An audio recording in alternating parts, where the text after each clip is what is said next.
All right, MIS 102 students, here we are, Chapter 1, The Importance of MIS. This is a publisher-provided PowerPoint. You can download it in its entirety on our Canvas site.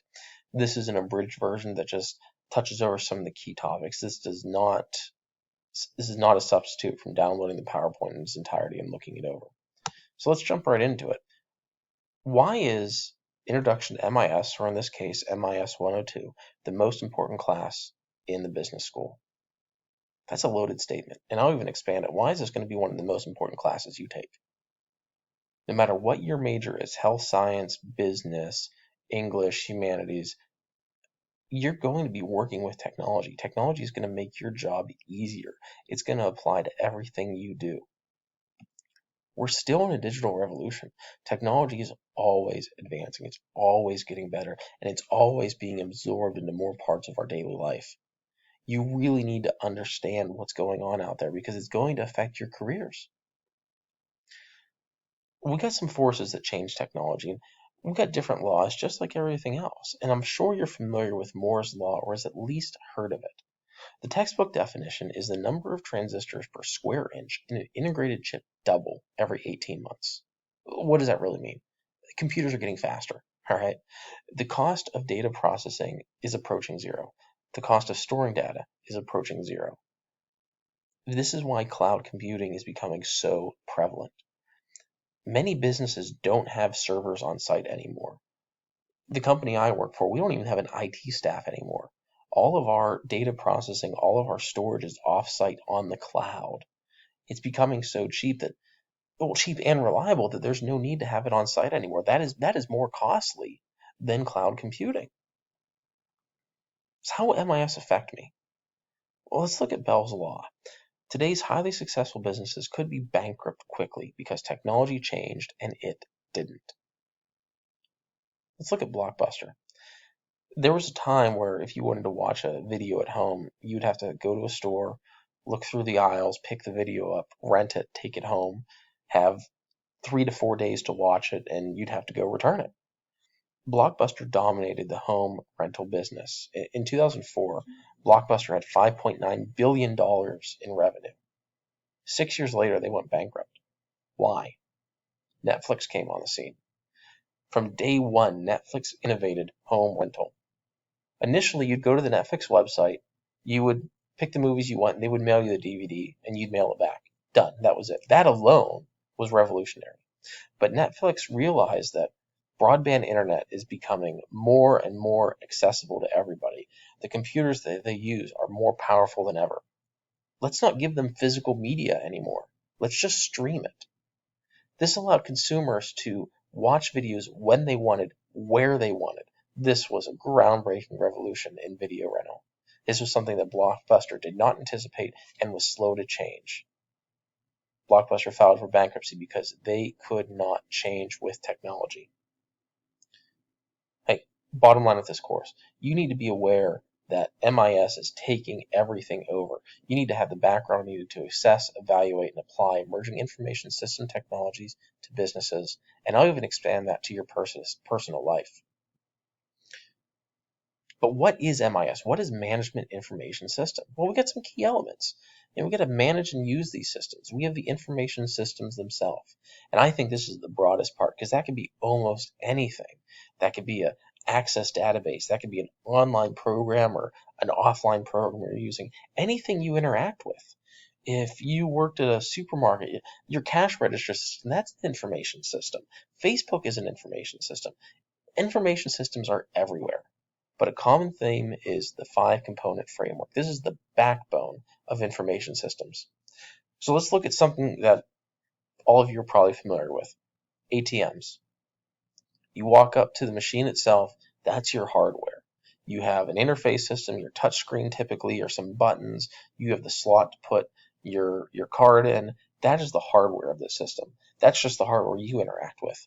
But there's also hardware at the bank. There's hardware in between that all these ATM networks talk to. Well, there's the software. That's the program you interface with. That tells you how much money's in your bank. That tells you how much you can take out, and also tells the bank how much you took out. If there's a fee involved, all of that is transmitted through the software. Hardware and software all generate data. That data goes directly to your bank. It goes to your online bank account. Hey, how much money do I have? How much money did I withdraw? There's procedures that govern all of this. Banks have written documents on how ATMs work and how we process, how much fees are given, how much you can take out at a time. All of this is useless without people. People generate your inputs and they help with your outputs. You go to the ATM, you withdraw 40 bucks. As an input, that's an output. There are people working on every single stage of the 5-component framework. So what's the difference between information technology and information systems? Well, if you look at that Venn diagram there, IS is the middle. We need information technology, people, and procedures all working together to create an information system. Because your IT, that's your products, methods, standards. IT components are your hardware and software. All of this gets developed to make that information system. It is the pinnacle of everything that's working together on businesses or even in your personal life. Business professionals or any professional really need to understand that when you're developing an information system or you're changing your existing information systems, everybody needs to take an active role. This goes into software project management. You need to know how this system is constructed. We need to know what our users' needs are. I like to tell people, think of all your stakeholders. Think of everybody who's going to interact with this. What features do they need? If this is a data system for, let's say, a small company, well, we're selling stuff. We need to track our inventory. We need to know when things sell, how much it sells. There's finances attached to that. Now, there's also customer data for that too. If people have an online account with us, we have personal data. Anytime they use a payment method, that's another personal data. Well, what other requirements do we have? That last point on there, hey, security. If I have customers' personal data on my system, I need to make sure I protect it. Too often in the news, we see there's different break-ins at different companies, so many thousand credit card numbers stolen. You don't want to be the individual that doesn't have the forethought to apply proper security to any information system. But what's information? This is a very broad topic. Information could be anything. It's knowledge derived from data. It has to be meaningful in its context. It could be processed data. It could be raw data, charts, graphs. How we put this together really changes everything. Let's look at this chart here. So Amazon stock price and net income. Yeah, we have some lines. We have dollar figures over time. But is there really any useful information out of this? Not really. A graph is not information. It's data that people perceive and use to convey information. But the ability to conceive information is determined by your cognitive skills. Everybody's different. That chart is going to mean different things to different people. People perceive different information from the same data. You need to add some value to this. You really need to make the data come alive and be useful to everyone. We're going to learn a lot about in this course. And I know this was a pretty quick, high overview of it, but the text is going to go much more in depth. Finally, I want to touch on this, and this goes into MIS, but this also goes into personal use too. Just like we talked about keeping personal information safe or keeping your customers' information safe, there's some common sense things we can do. One of my side jobs at my company is I'm our security officer. I'm in charge of the physical security and the information security for us. Passwords are super, super important. If you follow these guidelines, you're going to have a really strong password. Companies will hire people called pen testers who will come in and try to hack the company deliberately. The easiest way is getting people's passwords. And there are phishing attacks for it and everything else, but honestly, people make mistakes. You can walk around an office and see passwords sticky noted under people's keyboards. A lot of times passwords are easily identifiable. They're your pet's names, they're common dates. So just doing some research on an individual, you can probably find their password out. When did they graduate high school? When did they graduate college? What's their dog's name? Do they have children?